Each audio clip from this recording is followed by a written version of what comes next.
तस्वीरों में दिखाई दे रही ये कच्ची सड़कें पलवल के वार्ड नंबर 2 कैलाश नगर और वार्ड नंबर 4 मोहन नगर की हैं, जहां की सड़कें पिछले कई वर्षों से कच्ची पड़ी हैं।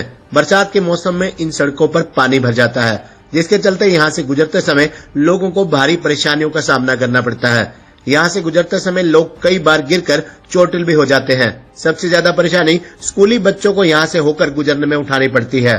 पानी निकासी के भी कई पुख्ता इंतजाम नहीं है, जिसके चलते नालियों का पानी सड़कों पर जमा रहता है। दोनों वार्डों में सफाई के लिए भी सफाई कर्मचारी कभी कभार आते हैं। सीवरेज और वाटर सप्लाई तक के कनेक्शन अभी तक नहीं लग पाए हैं।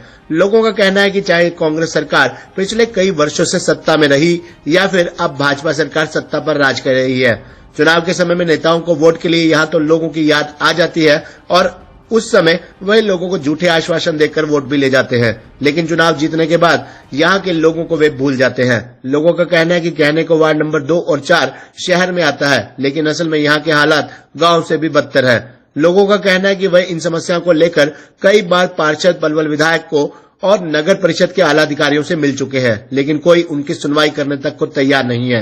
वहीं जब इस बारे में नगर परिषद के ईओ सुनील कुमार से बात की गई तो उन्होंने कहा कि वार्ड नंबर 2 और 4 की जो गलियां कच्ची हैं, उन्हें जल्द ही पक्का कराने का कार्य किया जाएगा। लोगों को किसी भी तरह की कोई परेशानी नहीं होने दी जाएगी। ये मतलब 22 साल में केवल एक बार बना है ये रास्ता, उसके बाद में ऐसा के ऐसा ही है। बड़ी दिक्कत होती है लोगों को निकलने बढ़ने में। बच्चे भी स्कूल जाते हैं तो उसमें गिर जाते हैं। तो इसको लेकर किसी आपने पार्षद से या नगर परिषद पार्षद बोल रहे हैं कि अब की बार करवाएंगे। नए गांव का पहला बना था वो तो देखता ही नहीं था नाली को। अब ये इतना तो है, थोड़ा नाली सब करा देता है, और नहीं उसने तो पहले वाले ने तो देखा ही नहीं मुड़ के कहाँ जनता कहाँ ना। बहुत दुखी रहे 4 साल पिछले 5 साल से विशेष दुखी है। तो यहाँ पे जब बारिश हो जाती है तो कैसा माहौल हो जाता है यहाँ निकलने की जगह ही नहीं है। किसी रिश्तेदार को बुलाने में भी हम कतराते हैं कि कहाँ बुलाएं, कैसे बुलाएं, गाड़ी निकलती नहीं है। इतने बुरे हाल हो जाते हैं सारे रास्ते में। तो गांव से जब आप आए थे तो क्या सोच के आप पलवल आए थे? कि हम आए थे शहर जा रहे हैं, बड़े अच्छे रहेंगे वहाँ, बड़े अच्छा वातावरण रहेगा, लेकिन गांव से बदतर है ये चीज। गांव से भी बदतर है। हाँ जी। अगर मैं बात करूं यहाँ पर जिस हिसाब से गली टूटी हुई है तो यहाँ पर बच्चों को निकलने में कितनी परेशानी होती है बारिश के टाइम में स्कूल जाते हैं? बारिश के टाइम में बच्चे नाली में गिर जाते हैं, पानी में गिर जाते हैं, भीग जाते हैं, कपड़े भीग जाते हैं, बैग वैग सब रफा दफा हो जाता है बच्चों का। स्कूल से जाना बंद हो जाता है। तो दुकानदारी पे भी असर पड़ता है इसका? सारा असर पड़ता है दुकानदारी पे। तो भैया जब रास्ता ही नहीं होगा दुकान पे कैसा आएगा कस्टमर? रास्ते तो काफी टाइम से नहीं बने, जब से हम रह रहे हैं यहाँ पर रास्ते बने ही नहीं है। और क्या क्या समस्याएं हैं इस क्षेत्र में? लाइट प्रॉपर ठीक नहीं रहती है यहाँ पे, और यहाँ रास्ते की प्रॉब्लम है, सफाई नालियों की दिक्कत है, नालियाँ ठीक से बनी हुई नहीं है, सफाई वाले कभी आते हैं कभी नहीं आते हैं। और किस तरह की परेशानी आ रही है? क्योंकि जब आदमी गांव छोड़ के निकलता है शहर में तो शहर की सी सुविधाएं हैं यहाँ पर? शहर की कोई सुविधा नहीं है, गांव से भी बेकार है।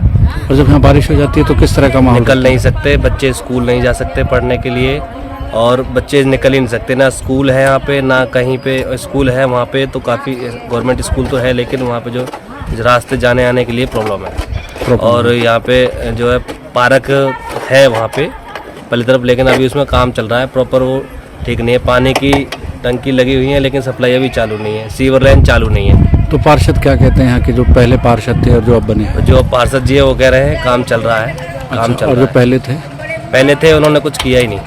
पहले पार्षद ने कुछ काम नहीं किया उन्होंने, पार्षद ने कुछ काम नहीं हुआ। ऐसे ही रहे, रोड जैसे थे ऐसे ही है, जो बने हुए थे वो और बिगाड़ दिए थोड़े बहुत थे। नगर पालिका ने पीछे मीटिंग में काफ़ी रेजोल्यूशन पास किए हैं और साहब से भी डीएमसी साहब से उन्हें अप्रूव कराया गया है। तो हम बहुत सारे लगभग 35 से 40 काम हमने टेंडर लगा दिए हैं और उनको अप्रूवल डीएम साहब के पास भेजा हुआ है। शीघ्र ही उनको हम अप्रूवल करा के काम चालू करवाएंगे। और सभी वार्डों के लगभग जो हमारे 31 वार्ड हैं सभी में 1 या 2 काम हमने लिए हैं स्टार्टिंग में, तो सभी में गली बनने का कार्य विदिन ए मंथ चालू हो जाएगा। सर, क्योंकि जो मैं जहाँ से भी हम करके आए हैं स्टोरी, तो वहाँ से वार्ड नंबर 2 और 4 में लोगों का कहना है कि यहाँ पर जो कूड़े वाली गाड़ियाँ हैं वो भी नहीं पहुँचती हैं, सफाई वाले नहीं आते हैं, सड़कें कच्ची पड़ी हैं। तो काफ़ी समय हो गया उन लोगों को इन समस्याओं को जूझते हुए। जो जन समस्या की गाड़ी तो लगभग पूरे शहर में जाती है। अगर कहीं कोई ऐसी समस्या है कि जिस वार्ड में नहीं जा रही है तो वो हमसे संपर्क करें, वहाँ गाड़ी जाएगी। और जो सफाई कर्मचारी हैं वो लगभग सभी वार्डों में हैं। किसी वार्ड में ऐसा जरूर हो सकता है, किसी में क्योंकि बड़ा शहर है, अगर मार्केट एरिया है तो उसमें ज़्यादा है, किसी में कम है। अगर फिर भी कोई समस्या उसे हम फिर जैसे कि एक साथ इवनिंग में आदमी इकट्ठे भेज के करा देते हैं। और किसी की कोई भी वो है तो वो डायरेक्ट एसआई से संपर्क कर सकता है, और एसआई अगर ना हो तो फिर वो उससे अगर संतुष्ट नहीं होता है तो वो मुझसे भी कभी मिल सकते हैं और अपना काम उनका समय पे किया जाए।